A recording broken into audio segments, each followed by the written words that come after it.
alam na akong masulti nimo is matinabangon ka para sa iyong mga team kapupri, mangluloyon, higit sa tanan, love ka na mo. Mahal ka na mo, te. Sa imong pagtabang ka na mo. Labi na sa tanan nga.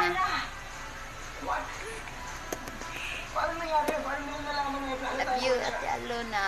Love ka na mo.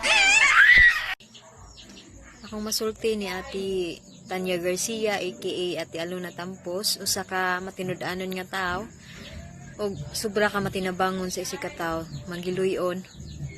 Way laing ginahuna kundi ang kayuhan sa uban. Maong support ko nimo Ate Alona, saludo ko nimo ug suporta ko sa imong goal sa pagtabang sa mga tao nga nagkinahanglan.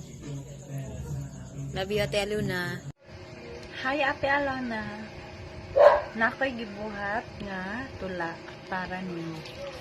Ang title ani kay Alona Tampos. Alona Tampos, usa ka inahan ug usa ka amiga. Grabe ka mapinanggaon ug kamasinab tanon. Siya naapil ni kung nagkinahanglan ka. Anda mo pakatawa, mutambag ug muhatag kung naalang siya. Idol kung tawagon nako. Kaya nga naman, di na naipungtana. Mapasalamaton ko nga kami nagkaila. Sukad sa una nga inailhan nako siya, ug hantod ron way paglubad ang iyang kabuutan. Usa ka inahan nga gihugugma iyang pamilya. Tanan kaya buhaton para lang kanila. Gibuhat ko ni nga tula para sa akong ate na si Alona Tampos. Di mami kadugo, pero gituring na nako siya nga usa ka pamilya. Daan.